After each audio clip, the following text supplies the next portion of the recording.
안녕하세요, 여러분. 오늘도 즐거운 역사 시간에 돌아왔습니다. 오늘은 이 일제강점기의 마지막 시간이에요. 일제강점기 당시에 이런 문화적 내용을 배워볼 건데요. 오늘은 짧아요. 그러니까 좀 집중해서 들어주었으면 좋겠습니다.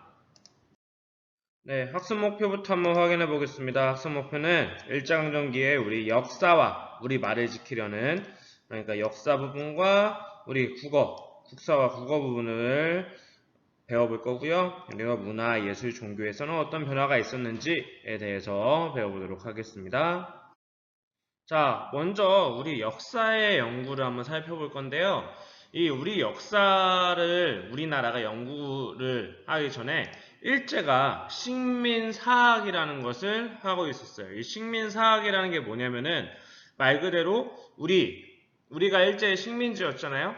이 식민지를 말 그대로 그 식민지의 역사를 왜곡해가지고 자기네 마음대로 역사를 왜곡하는 거예요.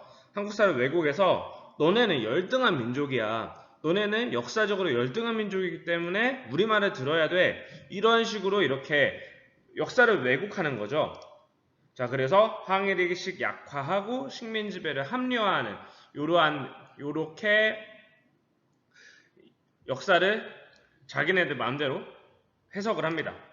내용은 정체성론이 있어요. 한국의 역사는 사회 경제적인 발전 없이 왕조 교체만 되풀이되고 멈춰 있다 라는 건데, 이 정체성론이 뭐냐면은 그 당시에 그 세계적으로 마르크스 사학이라 그래서 마르크스라는 사람이 그 사회주의의 아버지이기도 한데, 그 사람이 인류의 역사의 발전 과정을 한 5개 정도로 나누었어요.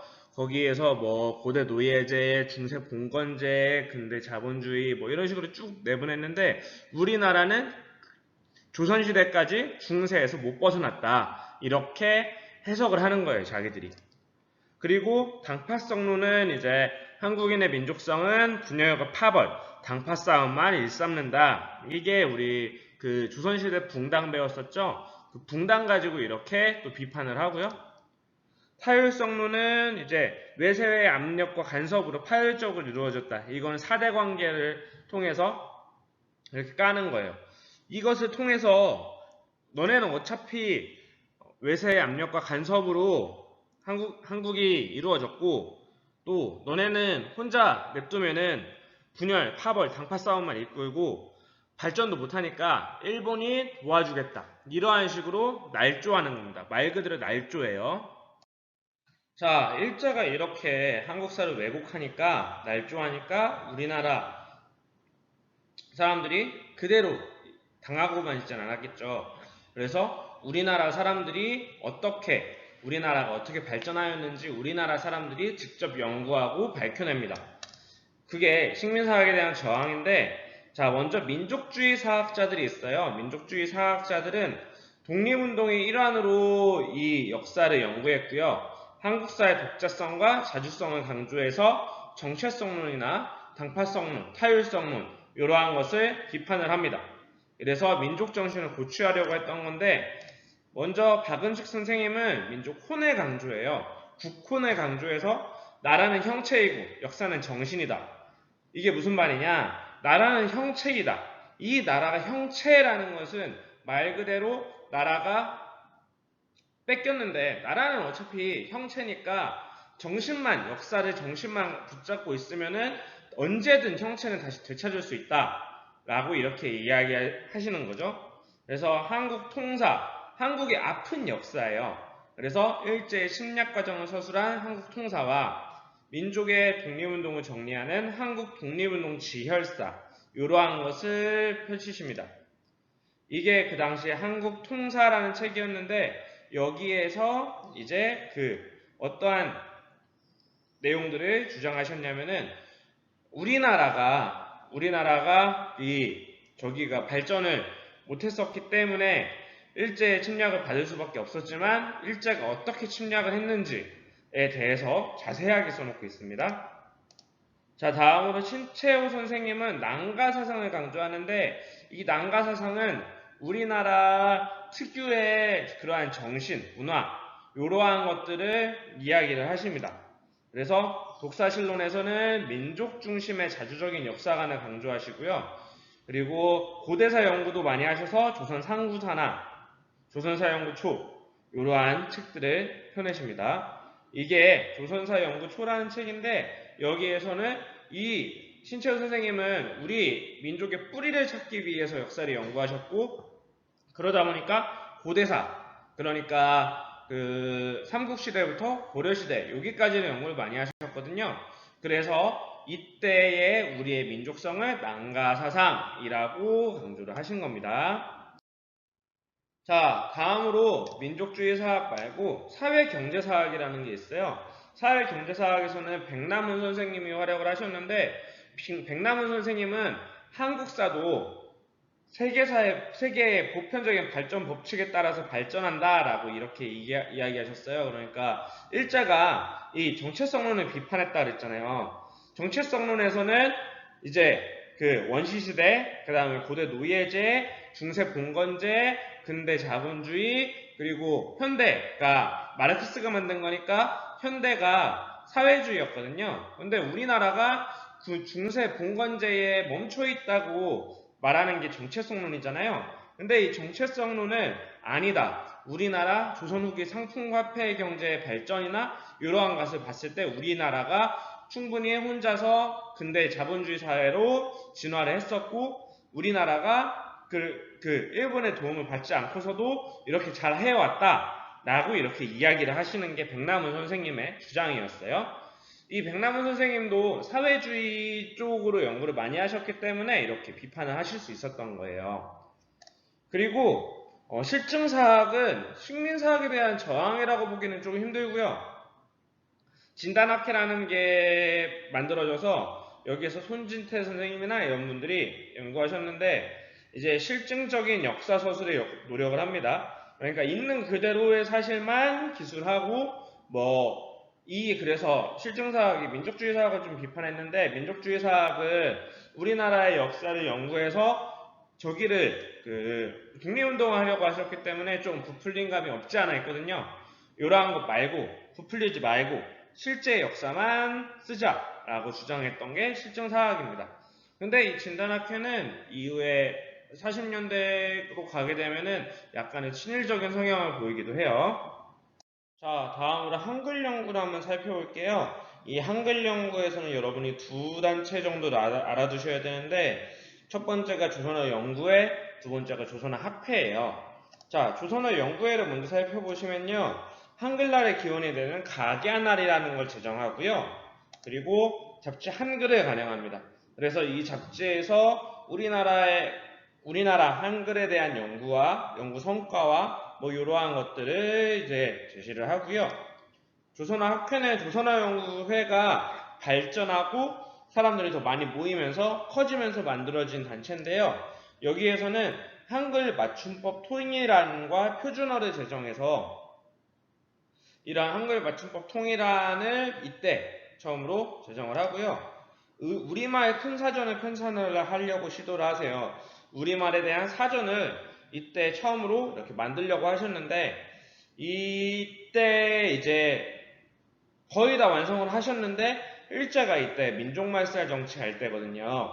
민족말살 정치를 할 때 다 보니까 이제 한글 사용을 금지했었잖아요. 그러다 보니까 이제 이거를 못 내보내게 하고 이때 조선어학회 사건이라 그래서 조선어학회를 독립운동하는 단체를 규정을 해서 다 잡아가 버립니다. 이래서 이제 강제 해산되면서 우리말 큰사전은 일제강점기 때 편찬되지 못했는데 이것을 바탕으로 이제 우리나라가 광복을 맞이하고 나서 60년대에 우리말 큰사전이 나타나게 돼요. 정확하게는 56년입니다. 자, 이제 역사와 한글 연구를 배웠으니까 문학과 예술에 나타난 변화를 한번 살펴보실 텐데 먼저 문학의 변화부터 살펴볼게요. 이 문화에서는 이제 두 가지 갈래로 나뉠 수 있어요. 이 문학은 첫 번째로 저항문학이라 그래서 민족 정서를 바탕으로 한 식민지 현실을 고발하고 민족 의식을 고취하는 이러한 형태로 나타나는데요. 자, 한용운 선생님의 님의 침묵 유명하죠. 그리고 심훈 선생님, 선생님이 예전에 얘기했었던 분화로드 운동을 기반으로 한 상록수 또는 그날이 오면 또 이육사의 광야, 윤동주의 서시 이러한 것들이 다 일제 저항 문학의 한 종류라고 보시면 되고요. 자, 이광수, 노천명 이런 사람들은 친일 문학을 썼어요. 그래서 일제의 침략과 수탈 정책을 홍보해서 처음부터 이랬던 건 아닌데 이 사람들이 점점 친일파가 되면서 문학을 통해서 친일 활동을 하는 갈래가 또 있기도 했습니다. 자, 다음으로 연극 쪽을 살펴보면요. 우리나라 대표적인 연극인 탈춤이나 이런 거 말고 이제 서양식 연극을 도입해서요. 뭐 토월회나 극예술연구회 이러한 사람들이 결성이 돼서 연극을 연구하고 이런 연극을 통해서 독립운동을 하려고 노력을 하셨던 분들입니다. 이분들이신데요. 그 시대 분들 치고 굉장히 세련돼 있죠. 이러한 분들이 이렇게 연극을 연구하셨고요. 자, 영화인데요. 이 영화의 아리랑이라는 영화가 굉장히 대표적이었어요. 이 아리랑은 소설로도 쓰였고 지금도 이제 우리가 찾아보면 볼 수 있는데 여기에서 이제 우리 고유의 정서와 망국의 통분, 또 슬픔 이러한 것을 표현을 합니다. 이분이 나운규 선생님이라는 분인데 이 나운규 선생님이 직접 각본하고 감독하시면서 주인공으로도 출연하세요. 그래서 이분이 일제상정기 시대에 살아가는 사람의 역할을 해서 이제 일제의 악랄한 것도 보여주시고 또 우리나라 사람들이 얼마나 힘들게 살았는지 이러한 것을 영화로 찍어서 홍보를 하시는 겁니다. 자, 다음으로 음악에서는 홍남파의 봉선화, 윤극영의 반달 이러한 것을 통해서 우리 민족의 처지를 표현하기도 했고요. 미술에서는 안중식 선생님, 이중석 선생님, 나혜석 선생님 이러한 분들이 활약을 하십니다. 자, 다음으로 종교계의 민족운동 한번 살펴보시면요. 이 종교계가 민족운동에서 굉장히 활발하게 운동을 하셨거든요. 그래서 여러분이 종교계도 잘 알아두셔야 될 것 같아요. 자, 천도교는 무엇이 바뀐 거라 그랬죠? 맞아요. 동학이 바뀐 거라 그랬죠? 동학이 천도교로 바꾸면서 3.1운동을 주도하기도 하고 방정환 선생님도 천도교 소속이었거든요. 그래서 청년, 여성, 어린이 운동, 특히 어린이 운동과 여성 운동에서 많이 활약을 하셨고요. 자, 개벽, 신여성, 어린이 이러한 잡지를 발견해서 평등 사상을 보급하고 민족의식을 고취하려고 노력합니다. 자, 다음으로 대종교인데요. 이 대종교는 여러분이 배웠듯이 이제 중광단에서 등록운정서를 베이스로 까는 게 대종교라고 그랬죠. 이 대종교는 당군을 믿는 종교라고 했었잖아요. 그래서 만주로 이동해서 활발한 무장 독립 전쟁을 전개를 하시고요. 자, 다음으로 원불교는요. 박중빈이라는 분이 개천하셔서 새생활운동이라는 걸 전개했는데요.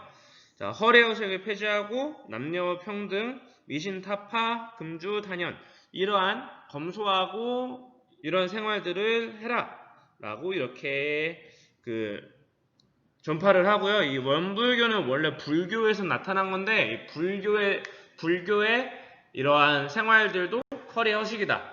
허례허식을 타파하자 라고 주장을 했던 종교 중에 하나입니다. 자, 다음으로 기독교인데요. 이 기독교는 3.1운동을 주도해요. 3.1운동을 주도했었고 의료, 교육 분야에서 많이 활동을 하시는데 여러분이 아시는 이제 개신교인데 거기에서 이화학당이나 배제학당이나 이러한 것들 다 기독교 재단이었거든요. 그래서 이 교육 분야에서 많이 활약을 하셨고요. 하는 종교고요. 자, 신사참배 거부운동을 전개했어요. 신사참배라는 게 억지로 믿지도 않는 사람들한테 신사참배를 시키는 거잖아요. 그래서 신사참배 거부운동을 전개했고 그래서 결국에는 일제 탄압을 받고요.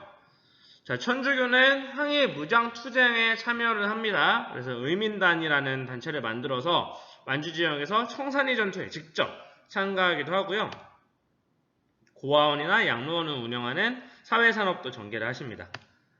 자, 다음으로 불교인데요. 불교는 한용운 선생님을 중심으로 이제 3.1운동도 주도하고 민족불교의 전통을 이어나가기도 합니다. 자, 우리가 이제까지 이제 그 일제강점기의 마지막 부분을 살펴봤고요. 문화가 어떻게 전개가 됐는지 이 부분을 살펴봤고, 이걸로 일제강점기 2단원이 끝입니다. 자, 다음 시간에는 3단원으로 넘어갈 거예요.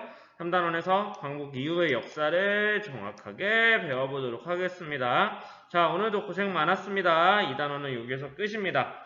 자, 여러분 시험 보느라 고생 많았고요. 다음 시간에 3단원으로 찾아뵙겠습니다. 고생했어요.